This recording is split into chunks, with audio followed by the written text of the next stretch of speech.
一辆汽车闯红灯撞了我，我从电动车上被撞飞出去。撞击的冲击力让我耳朵嗡嗡作响，抬手一摸额头，满手都是血。我模糊听到路人围了过来，尖叫着，呼喊着，随后便失去了意识。昏迷前，脑海里反复回放着刚收到的那段视频。视频是在昏暗的卡拉 OK 包厢里拍的，一群大学生聚在那儿，其中就有我的男朋友埃文·奎尔。我们相识10年，他对我一直温柔又耐心。可视频里的他醉意熏然，同专业的学姐劳伦肖坐在他身边，轻轻拍着他的背说：“埃文，别喝太多了，要好好照顾自己。”他的目光紧紧锁在他身上，满是心疼，在昏暗的光线下凑近了他，而他没有任何躲闪。我听到有人问：“埃文，要不要叫你女朋友来接你？”他举着酒杯挥了挥手，含糊不清地说：“想都别想。他来了肯定烦死我，偷偷跑出来才清静会儿。”我从没见过比他更让人烦的人。这段视频是匿名发到我收件箱的。我看了一遍又一遍，不敢相信埃文是这么看我的。我们是青梅竹马，高中时就在一起了，所有人都觉得我们是天造地设的一对。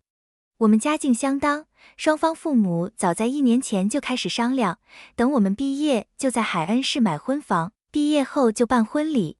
视频里，劳伦不动声色地煽风点火：“你别开玩笑了，你和你女朋友都在一起这么多年了，按理说感情应该很深吧？”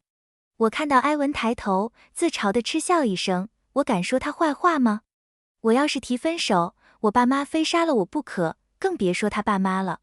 所有人都羡慕我们的感情，可对我来说就是个枷锁。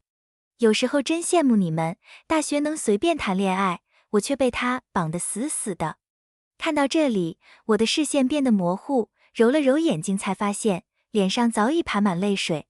我一直以为我们是恩爱夫妻，没想到在埃文眼里，我只是个甩不掉的累赘。视频最后，一个冰冷的男声响起，带着几分不耐烦，让他闭嘴。可我已经无暇顾及这些，只想拿着视频去问埃文，讨要一个真相。我吉塞尔·罗德从来不是死缠烂打的人。既然埃文觉得我是枷锁，那我就成全他，给他自由。然而，就在我过马路时，一辆闯红灯的汽车撞了过来。我缓缓睁开眼睛，映入眼帘的是旋转的天花板，头痛欲裂。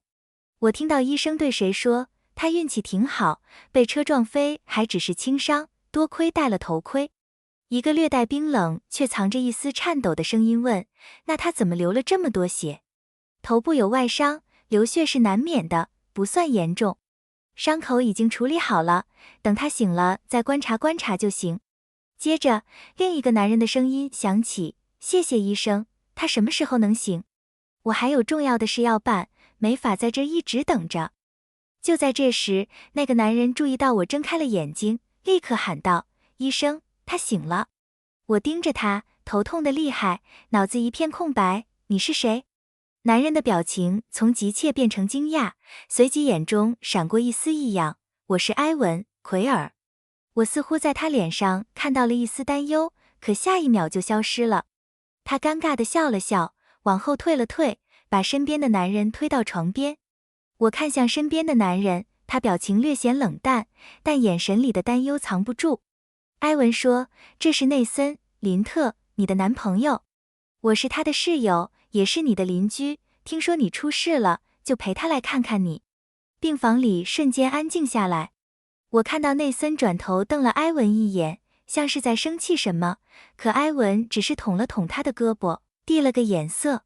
内森攥了攥拳头又松开，没理会埃文，蹲在我床边轻声问：“感觉怎么样？头还疼吗？”我点了点头，不小心牵动了伤口，疼得龇牙咧嘴。“别动！”他急忙说，“小心你的伤口。”我眨了眨眼，声音沙哑地问：“你真的是我男朋友？”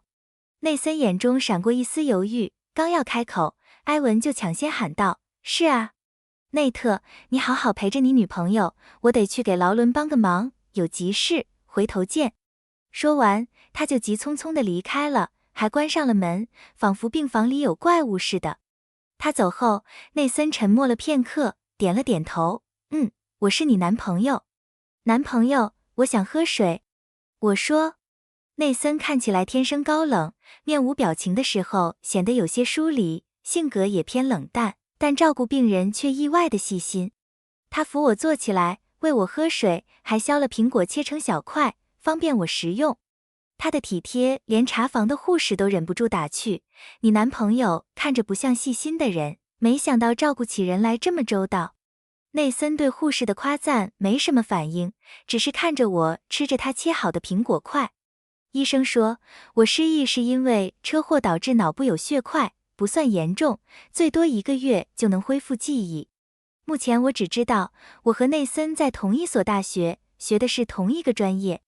可我总觉得他是我男朋友这件事透着一股不对劲。在病房里一起看电影时，我会习惯性的想去牵他的手，或者靠在他怀里。可第一次靠在他肩膀上时，我发现他身体僵硬，像是很不习惯。我抬头一看，他的耳尖红得像要烧起来似的。我问内森，我们在一起多久了？他愣了一下才回答，3年。这让我更困惑了。如果我们已经在一起3年，为什么我牵他的手，他还会害羞？1周后，埃文再次出现在病房。医生说我可以出院了，内森正在收拾我的东西，这些东西是他住院第1天就带来的。埃文进来时，正好看到我缠着内森收拾东西。我问内森，我们是住在一起，还是还在宿舍住？我们要不要搬出去？在学校附近租个房子一起住，你前2天不是说宿舍有点不方便吗？内森一边被我缠着，一边收拾东西，显得有些无奈，这事以后再说。我不乐意了，想逗逗他。我记得他很容易耳尖发红，于是搂着他的脖子，在他脸上啄了一下，这几天就定下来好不好？求求你啦！就在这时，埃文猛地推开门，脸色阴沉的怒吼，你们在干什么？